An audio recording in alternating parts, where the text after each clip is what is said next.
Hello Dreamers, I'm Coach Fernan. Ngayon po ituturo ko sa inyo how to become an affiliate member here in Live Good, ang pinakabagong kumpanya sa buong planeta. Okay, ang gagamitin po nating payment method using credit card. So under credit card, no, kung wala kayong credit card, pwede rin po ang debit card basta po yan naka-enroll ng e-commerce, no? Pwede mong gamitin online, international. And kung wala pa rin kayong debit card, pwede kayong mag-download ng Maya apps, no? Maya application. Pwede rin pong GoTime card. Ang GoTime card po, nahihingi po yan sa Robinson. Magdala lang po kayo ng valid ID. In 10 minutes, meron na kayong GoTime card. Physical card po yan. Lagyan nyo ng laman. Pwede na po kayo mag-enroll dito sa Live Good. Lahat po ng merong Visa Master na card, no? Pwede nyo pong gamitin yan. So ngayon, simulan na natin kung paano mag-enroll dito kay Live Good. So mag-share lang po ng screen sa inyo. Importante po na mahingi nyo po yung link ng inyo pong sponsor. Yung sponsor nyo po, yan po yung taong nagmalasakit sa inyo kung bakit nakita nyo itong opportunity na to. Ganito po ang itsura ng link. Ayan. Okay? Merong livegoodtour.com. Tapos yung pangalan ng taong nag-invite po sa inyo. So, i-click nyo po yan. Ito po yung lalabas. Then, pwede nyo pong panoorin yung video. Mga 5 minutes video lang po yan. Makikita nyo po yung overview ng kumpanya po natin. And of course, pag interested po kayo, yan, fill upan nyo po yung form na yan. First name, last name, email address. Yung email po na ilalagay nyo po yung active, yung ginagamit nyo po talaga. Then, click reserve my position now. Pag na-click nyo po yung reserve my position now, ito po yung lalabas. Ayan, congratulations, Kathleen, your temporary free enrollee position is in. Ayan. So, pag nakita nyo po yan, kung ready na po yung card nyo, no, na pambayad, i-click nyo po yung lock in your position. Pero kung hindi pa po ready yung pambayad nyo, bukas ka pa magbabayad, balikan nyo po sa email. May matatanggap po kayong email from Live Good Team. I-click nyo po yon, and then i-click nyo po yung secure my position. Ayun na, pipil upan nyo na po yung form. Pero kung ready na po yung pambayad nyo, diretso na tayo. Lock in your position.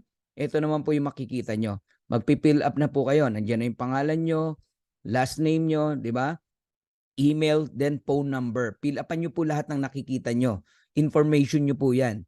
Okay, phone number, and then pagagawain po kayo ng username. Ang tip ko po sa inyo, pag gumawa kayo ng username and password, isulat nyo po nang hindi nyo po makalimutan. At yung password, wag pong lalagpas sa 16 characters, no?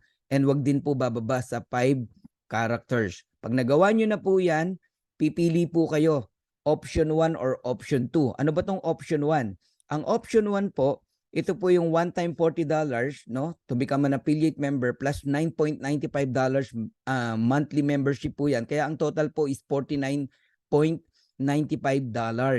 So next month po, $9.95 na lang po yung babayaran nyo po.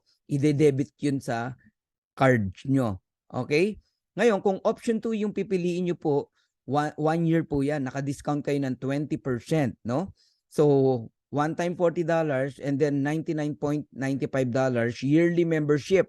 Imbis na 12 months yung babayaran mo na 9.95, 10 months lang ang siningil sa'yo. Nagigets nyo po ako? So, nakatipid ka dyan at wala ka nang inaalala monthly na babayaran. Next year ka na magbabayad muli. Tuloy natin. Okay, pilapan nyo po lahat yan. Ayan, yung country, kung anong country kayo, kung Philippines, okay? Oh, then TIN number. Kung wala po kayong TIN number, mag-provide muna kayo ng 9-digit number. Tapos papa-update na lang natin sa Live Good. Okay? Then name, pangalan nyo po yan. And then address. Sa city, ibubukod nyo po yung city. And then barangay, ganun din po. Ibubukod nyo rin doon. And then state, province. Yung state, province, 2 to 3 character po ang ilalagay nyo po. Halimbawa, Cagayan o CAG lagay nyo. Kung Isabela, ISA, 3 character po. Florida, FL lagay nyo po. O ganun po yon. And then, eto na tayo. Yan, lakihan lang natin para makita nyo po. Yung zip code, napaka-importante din po yan. Dapat tama po yung zip code na ilalagay nyo. And then, magbabayad na tayo using credit card. Okay? Let's say, ayan po yung pangalan. pangalan ng may-ari ng card. Halimbawa, asawa mo may-ari ng card, pangalan ng asawa mo, hindi mo pangalan, 'di ba? Kung sino may-ari ng card. Then yung credit card type, meron kayong arrow na nakikita, 'di ba, sa bandang kanan. Visa or Master 'yan, mamili ka. Pag nagsisimula sa 4, Visa 'yan. Pag nagsisimula sa 5, Mastercard po 'yan. Okay, importante din po 'yan or else uulit ka ng uulit.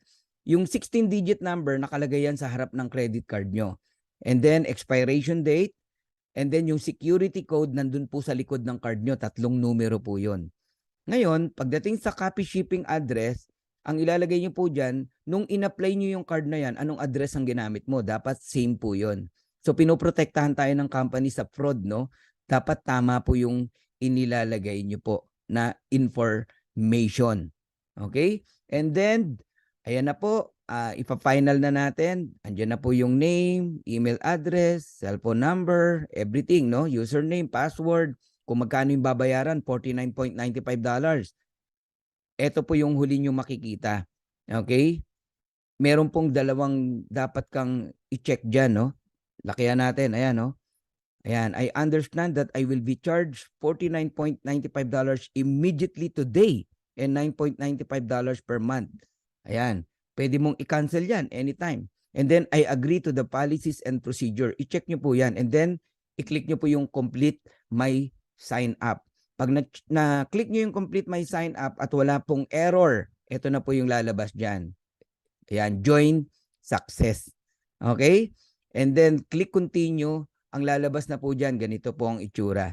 You're in control. Pero pangalan nyo po yung nakalagay dyan. Ibig sabihin, member na po kayo. Okay? So, may natutunan ba tayo? So, maraming salamat guys. Hanggang sa muli. And please don't forget to click the notification bell para yung mga susunod kong video makatanggap po kayo ng notification. And please like, share, and subscribe. So God bless you all. I'm Coach Fernan. Bye-bye.